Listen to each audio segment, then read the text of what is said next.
It is Ray Skywalker mid-morning. Come, let's try this again. It is Ray Skywalker Sunday mid-morning. Come, let us meditate like a Jedi. This morning, let's play with the latest iteration of very easy meditation.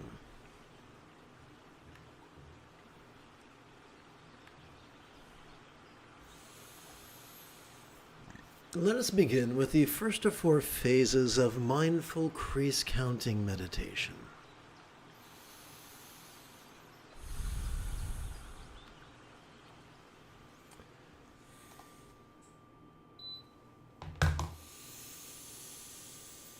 Over the span of 12 inhalations, we could advance our right thumb in the following manner, beginning with our little finger. Having trouble with that word lately. 1, 2, 3, 4, 5, 6, 7, 8, 9, 10, 11, 12. So if you'd like to meditate for 144 breaths, you'll probably want to multiply this by 12. So just whip out your left hand and count sets.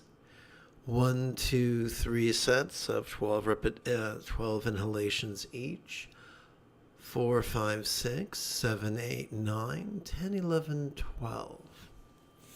Since this is our first phase, let's keep track by resting the great knuckle at the base of our right little finger upon the tip of our left little finger, palms up in our lap. Doing so could help to gently invite our real or imagined subtle energies to coalesce in the bladder region of our lower abdomen. Now, yes, this is complicated, but repetition is the mother of skill. Come to these live streams once every 12 hours or so, and within a week or two, you could master the Buddha's Eightfold Path. Please, so let us demystify enlightenment. What if enlightenment was nothing more than mastery of the Buddha's Eightfold Path? Getting so good at it that we practice it spontaneously, habitually, easily, and effectively. And what if the key to doing so effortlessly was found in the 7th fold's mindfulness and the 8th fold's meditation?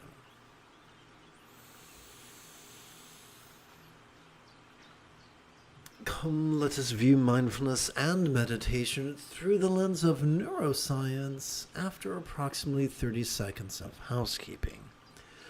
Oopsie, wrong button. Let's try that again. This is Lama Jigme Gyatso of the Buddha Joy Meditation School. For more than 30 years, I've spent about 8 hours a day, almost every day, studying, practicing, mastering, and reverse engineering the teachings and techniques of each school of meditation so that you would not have to. Welcome, my friends, to Meditate Like a Jedi, which is made possible due to the generosity of viewers just like you.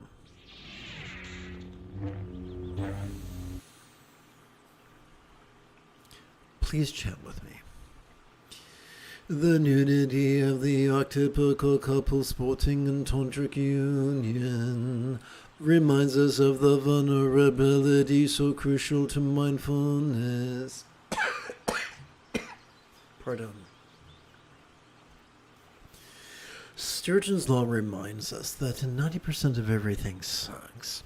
Since the Neolithic Revolution, human civilization has reinforced being rigid, fearful, superstitious, controlling, elitist, cryptic, competitive, and cruel to such a degree that only 10% of the human population is gung-ho to be flexible, loving, rational, laid-back, egalitarian, lucid, cooperative, and kind. So when one of these rigid or controlling people decide that they are, in fact, a meditation teacher, Their advice is typically is for their students to actively focus and actively analyze. Now, the only neural pathways that are equipped to help us do that are those found in the medial and dorsolateral prefrontal cortex. The problem is that when we overwork our prefrontal cortex, it triggers our amygdala, which is the seat of anxiety and aggression. Basically, the opposite of what we hope to get out of mindfulness and meditation.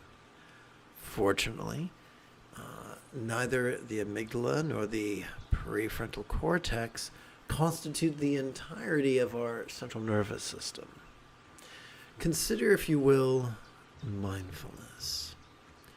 Every time we inhale, whether we know it or not, we are already wired by evolution to access the sympathetic nervous system found in the middle third of our spinal cord.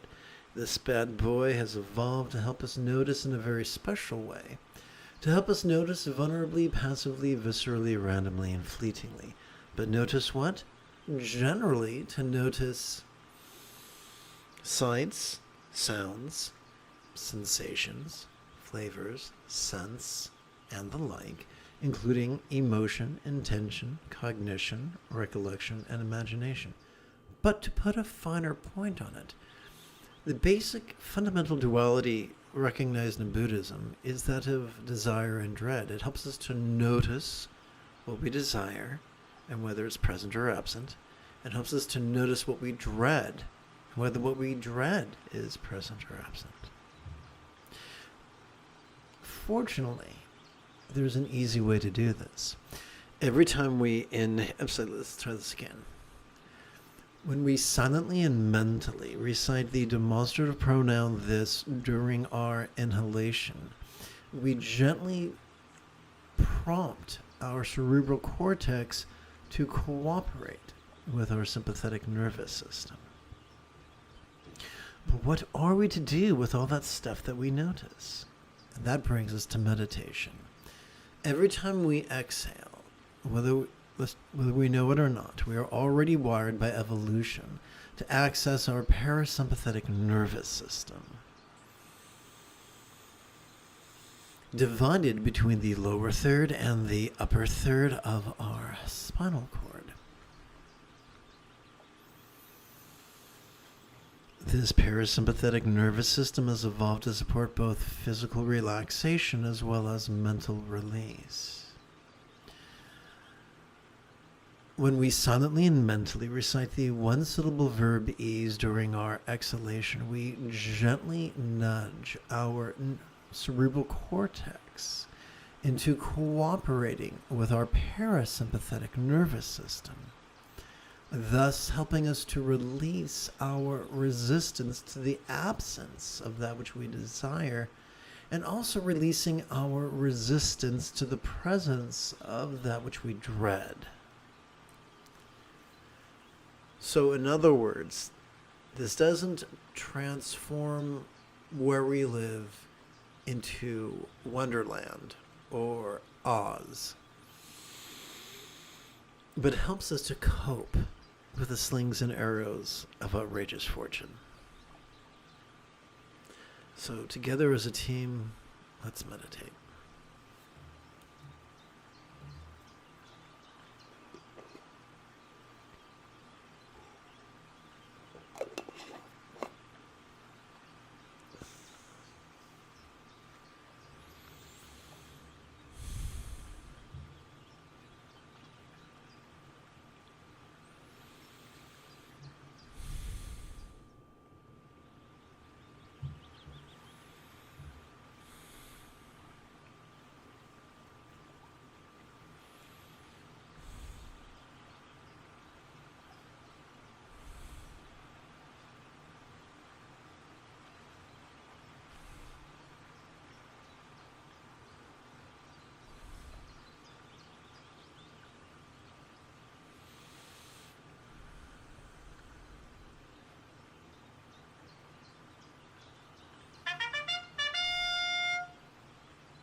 We come now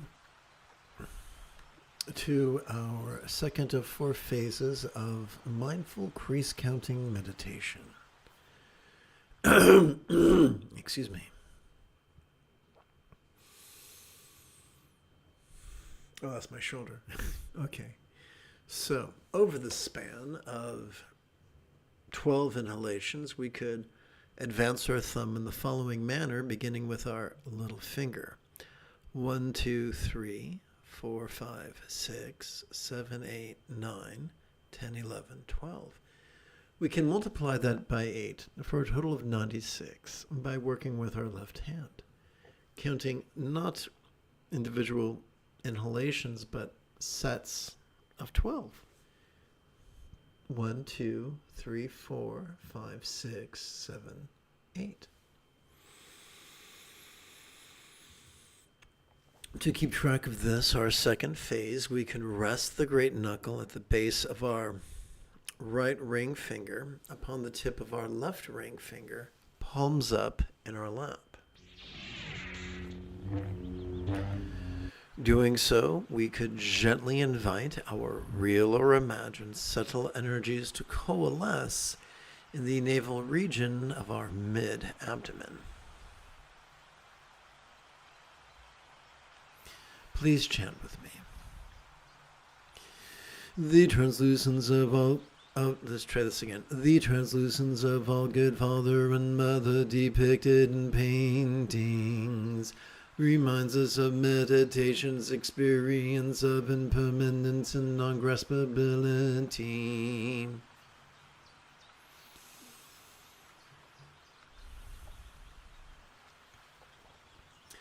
As we silently and mentally recite the demonstrative pronoun this during our inhalation, whatever anxiety or aggression that's cooked up by our amygdala, we could notice it vulnerably, passively, viscerally, randomly, and fleetingly. However, as we silently and mentally recite the one-syllable verb ease during our exhalation, we could feel ourselves releasing our resistance to the presence of our object of dread. We could also feel ourselves releasing our resistance to the absence of our objects of desire. Doing so, we feel literal impermanence and metaphoric emptiness for that which we, for our dreads and desires, could begin to feel as if they were as non-graspable as the illusion of the infinite azure sky on a bright and beautiful cloudless morn, which, although could be tantalizing to the eye, could be rather non-graspable to the hand. This releasing of not necessarily the presence of our aversion and avarice, but their tyranny diffuses our potential for cruel intentions, cruel communications, cruel conduct, and commerce, both competitive as well as cruel.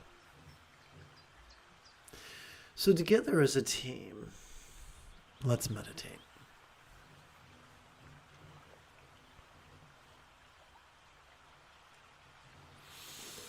Every time we inhale, we are already wired to generate a vertical traction between our head and our tush. Every time we exhale, that traction is wired to release at least a little bit.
Good morning and welcome to the third of 4 phases of mindful crease counting meditation.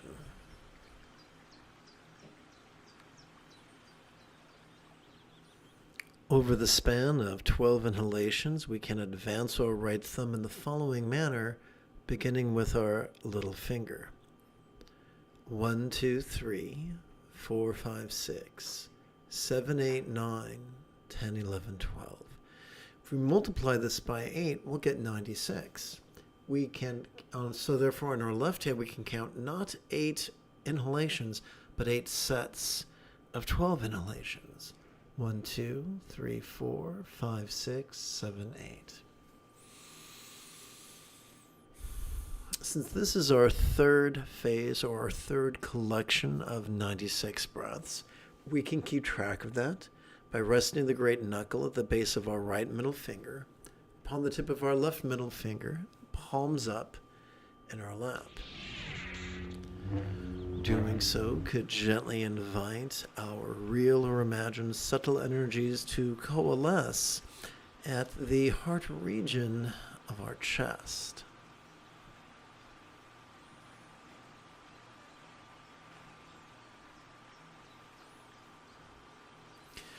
Please chant with me. The beauty of sky blue kuntu zongpo and cloud white kuntu zongmo yam yam reminds us of the highest, less spontaneous and uncontrived.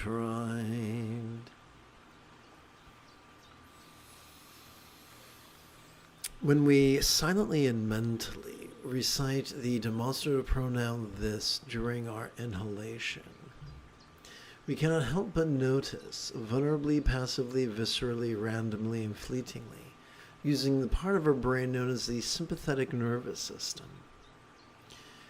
When we silently and mentally recite the one-syllable verb ease during our exhalation, we cannot help but release using the parasympathetic aspect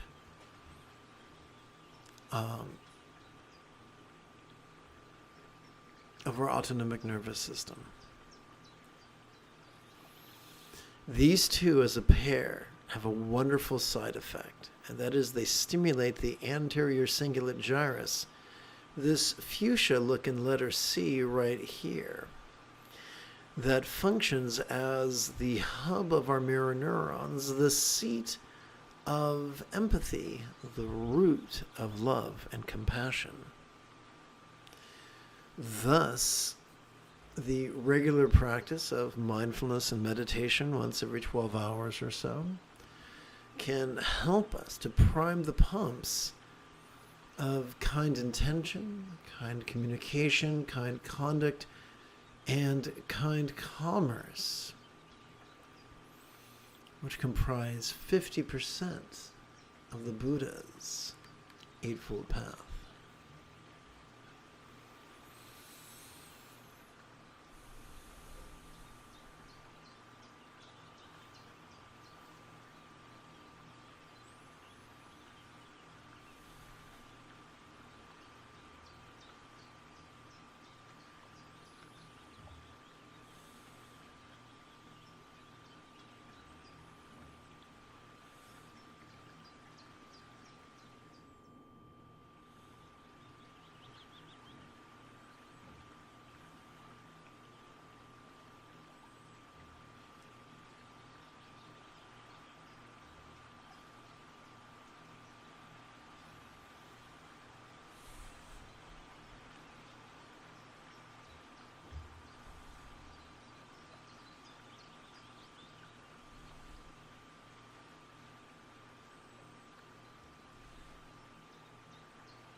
One moment, I must adjust my cushion.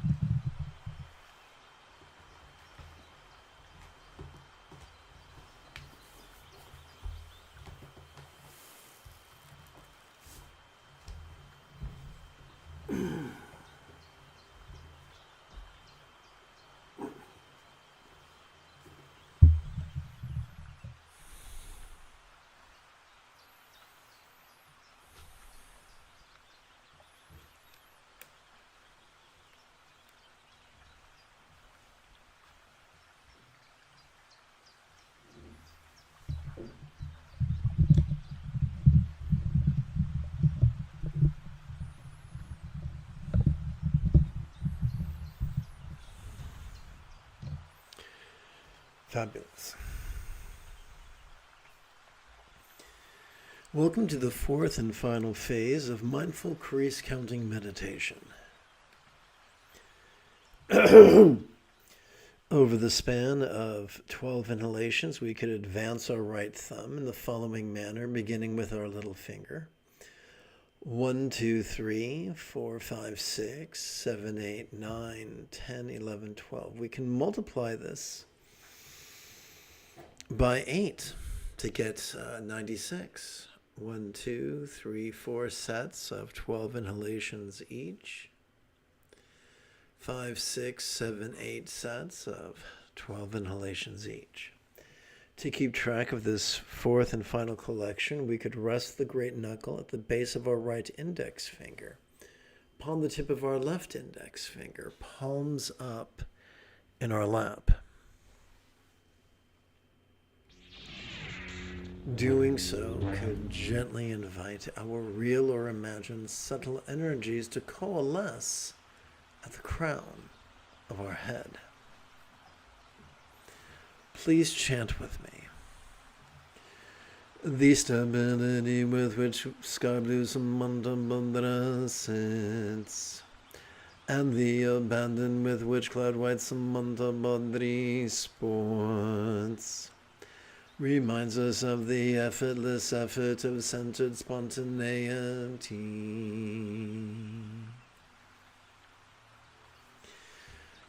When we silently and mentally recite the demonstrative pronoun this during our inhalation, we cannot help but vulnerably, passively, viscerally, randomly, and fleetingly notice mind's antics of perception, emotion, intention, cognition, recollection, and imagination, including mind's desires and its dreads. As we silently and mentally recite the one-syllable verb ease during our exhalation, we cannot help but physically relax and mentally release our resistance to the absence of that which we desire, as well as release our resistance to the presence of that which we dread. As a fringe benefit of regularly playing with mindfulness and meditation, perhaps every 12 hours or so, we could notice that our choices, utterances, and deeds begin to flow from the effortless effort of love's centered spontaneity. No, not scattered spontaneity, like that wonderful idea you think you have after your fifth shot of espresso, but the centered spontaneity that comes quite naturally as a product of mindfulness and meditation.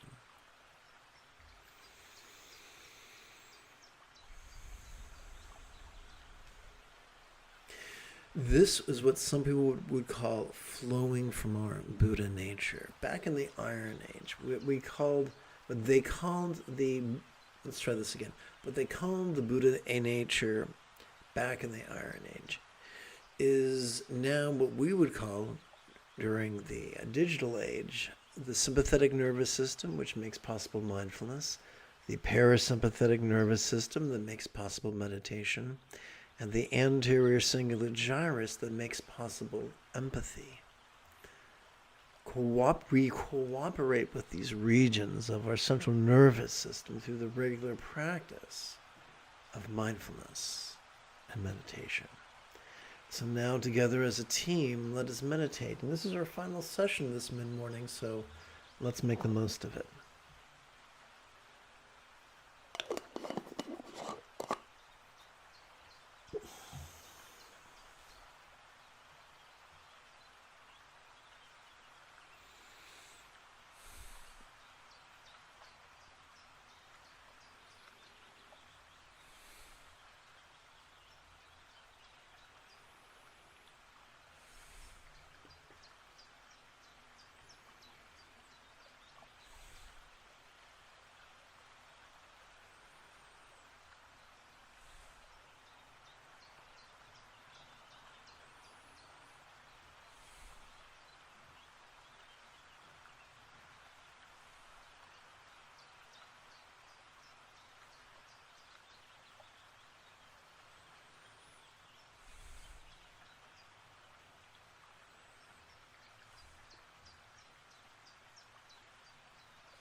It is my sincere hope that this has helped. If you feel that I have earned it, you could give this live stream a thumbs up. You could even help support this channel. In approximately 7 hours, I would very much like to return to lead today's evening meditation class and group practice.